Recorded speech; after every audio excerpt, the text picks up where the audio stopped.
प्रथम भक्ति संतन कर संगा, दूसरी रति मम कथा प्रसंगा। गुरुपद पंकज सेवा, तीसरी भक्ति अमान, चौथी भक्ति मम गुणगण करई प्रकट तज जान। मंत्र जाप मम दृढ़ विश्वासा, पंचम भजन सो वेद प्रकाशा। छठ दशम शील विरति बहु कर्मा, निरत निरंतन सज्जन धर्मा। सातवा सम मोहि मय जग देखा, मोते संग अधिक करि लेखा। आठवां जथा लाभ संतोषा, सपने हु नाही देखै पर दोषा। नवम सरल सब सन छलहीना, मम भरोसे ही हरस न दीना। तथा श्री भागवतम में प्रहलाद जी ने कहा, श्रवणम कीर्तनम विष्णु, स्मरणम पाद सेवनम, अर्चनम वंदनम दास्यम, साख्यम आत्म निवेदनम। हरे कृष्णा। तो आप सभी का स्वागत है। तो आज हम जानेंगे कि भक्ति कैसे करी जाए। तो इस विषय में जानकारी प्राप्त करनी चाहिए कि भक्ति कितने प्रकार की होती है और भक्ति कैसे करनी चाहिए।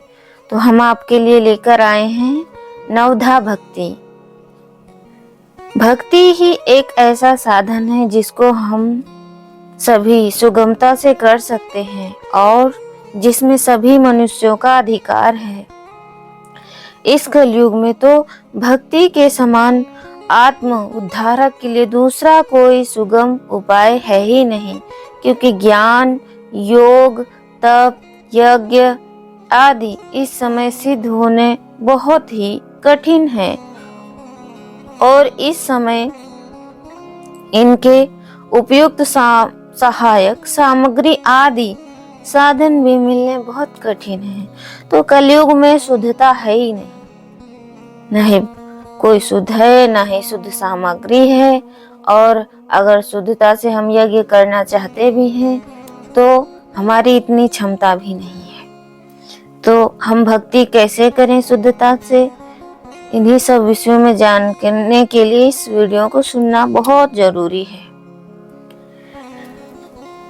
इसीलिए मनुष्य को कटिबद्ध होकर केवल ईश्वर की भक्ति ही साधन करने के लिए तत्पर होना चाहिए। विचार करके देखा जाए तो संसार में धर्म को मानने वाले जितने लोग हैं उनमें अधिकांश ईश्वर की भक्ति को ही पसंद करते हैं।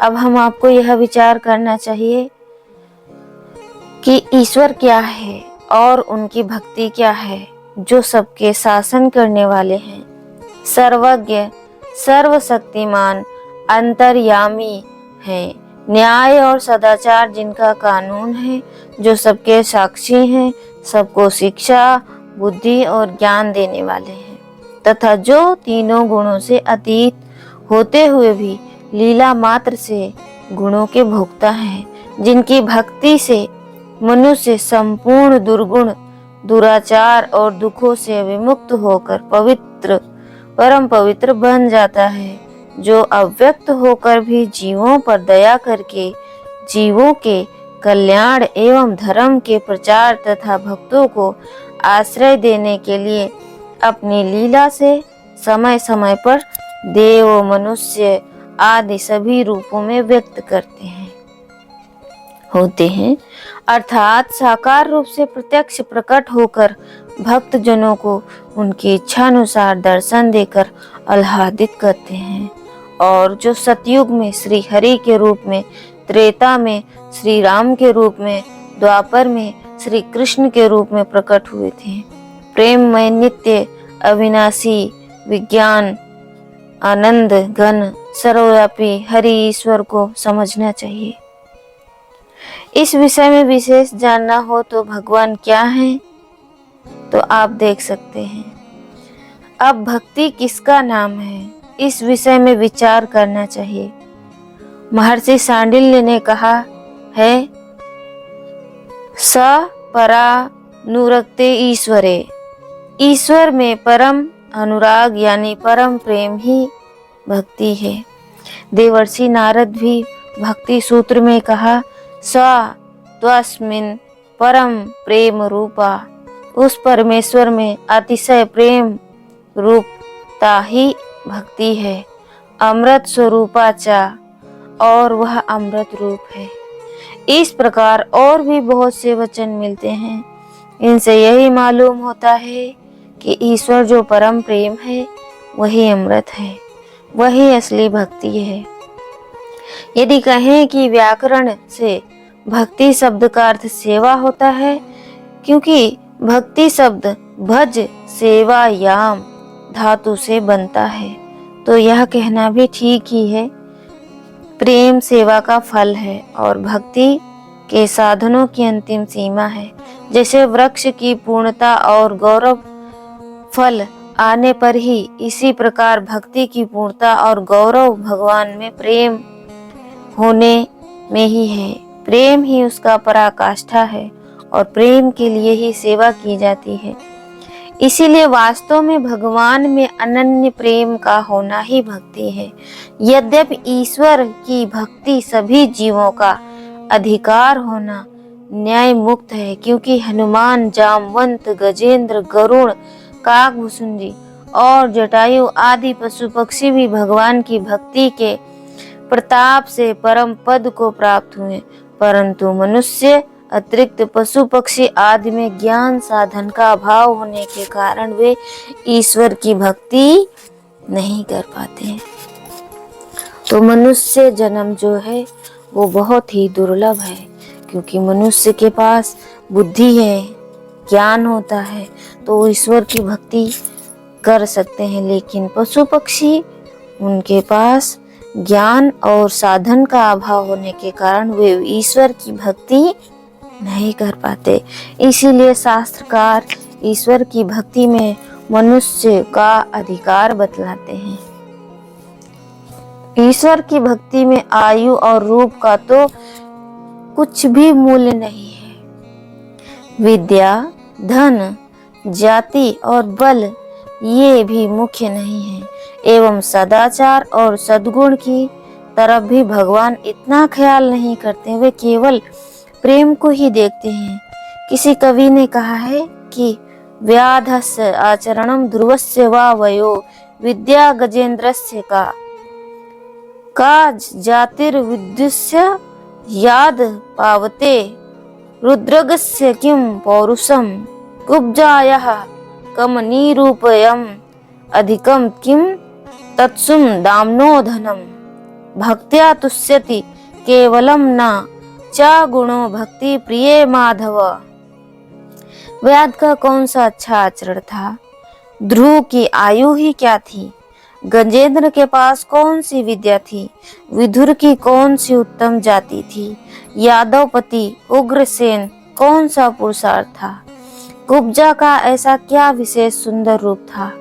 सुदामा के पास ऐसा कौन सा धन था? भक्ति प्रिय माधव तो केवल भक्ति से ही संतुष्ट होते हैं, गुणों से नहीं। सदाचार और सद्गुण तो उस भक्त में भक्ति के प्रभाव से अनायास ही आ जाते हैं। इसीलिए ईश्वर की भक्ति में सदाचार सद्गुणों की ही इतनी प्रधानता नहीं है, किंतु इससे यह नहीं समझ लेना चाहिए कि ईश्वर की भक्ति में सदाचार सद्गुणों की आवश्यकता ही नहीं है। जैसे बीमार आदमी के लिए रोग की निवृत्ति में औषधि का सेवन प्रधान है और साथ ही साथ पथ्य की भी आवश्यकता रहती है, इसी प्रकार जन्म मरण रूपी भव रोग की निवृत्ति के लिए ईश्वर की भक्ति परम औषध है और सद्गुण तथा सदाचार का सेवन पथ्य है। लौकिक रोग की निवृत्ति के लिए रोगी औषधि का सेवन करता है। यदि पथ्य की ओर ध्यान नहीं देता तो उसके रोग की निवृत्ति प्रायः नहीं होती, किंतु सदाचार और सद्गुण रूपी पथ्य की कमी रहने पर भी भक्ति रूपी औषधि के सेवन से भव रोग की निवृत्ति हो जाती है, क्योंकि भक्ति रूपी औषध पथ्य का काम भी कर लेती है। इतना ही नहीं, कुपथ्य सेवन से उत्पन्न हुए नाना प्रकार के दुर्गुण और विघ्न रूप दोषों का नाश एवं सदाचार सद्गुण पथ्य का उत्पादन भी ईश्वर की भक्ति कर देती है तथा सदा के लिए रोगों की जड़ को उखाड़ डालती है। अतः ईश्वर की भक्ति परम औषध है। भक्ति के प्रधान दो भेद हैं, एक साधन रूप जिसका वैद्य और नवधा के नाम से ही कहा जाता है, दूसरा साध्य रूप जिसको प्रेम लक्षणा आदि नामों से कहा जाता है। इसमें नवधा साधन रूप है और प्रेम साध्य है। अब यह विचार करना चाहिए कि वैद्य भक्ति किसका नाम है। इसके उत्तर में ही यही कहा जा सकता है कि स्वामी जिसमें संतुष्ट हो उस प्रकार से भाव से भावित होकर उसकी आज्ञा के अनुसार आचरण करने का नाम वैद्य भक्ति है। शास्त्रों में उसके अनेक प्रकार के लक्षण बतलाए गए हैं। तुलसी कृत रामायण में सबरी के प्रति भगवान श्री राम कहते हैं, प्रथम भक्ति संतर कर संगा, दूसरी रति मम कथा प्रसंगा, गुरुपद पंकज सेवा, तीसरी भक्ति अमान, चौथी भक्ति मम गुण करें कपट तज जान। तथा श्रीमद् भागवत में प्रहलाद जी ने कहा, श्रवणम कीर्तनम विष्णु स्मरणम पाद सेवनम, अर्चनम बंदनम दास्यम, साख्यात्म निवेदनम। तो श्रीमद् भागवतम के 7वें स्कंद के 5वें अध्याय का 23वां श्लोक है। तो भगवान विष्णु के नाम, रूप, गुण और प्रभाव आदि का श्रवण, कीर्तन और स्मरण तथा भगवान की चरण सेवा, पूजन और वंदन एवं भगवान में सदा भाव, भगवान में दास्य भाव, सखा भाव और अपने को समर्पण कर देना, यह नवधा भक्ति की भक्ति है। ये 9 प्रकार की भक्ति है। इस प्रकार शास्त्रों में भक्ति के भिन्न भिन्न प्रकार से अनेक लक्षण बताए गए हैं, किंतु विचार करने पर सिद्धांतों में कोई भेद नहीं है। तात्पर्य सबका एक ही है कि स्वामी जिस भाव और आचरण से संतुष्ट हो उसी प्रकार के भाव से भावित होकर उनकी आज्ञा के अनुकूल आचरण करना ही भक्ति है।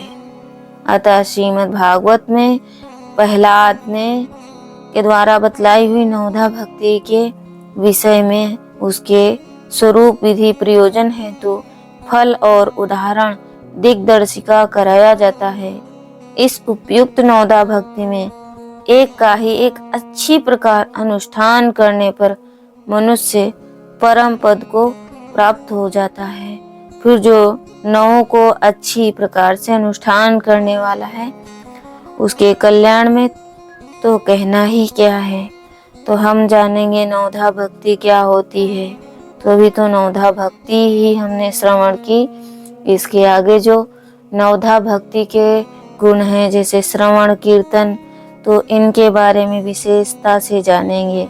बने रहें, हम आपके समक्ष अगला भाग लेकर प्रस्तुत होंगे, जो भक्ति की 9 विधियों में से प्रथम विधि है श्रवण।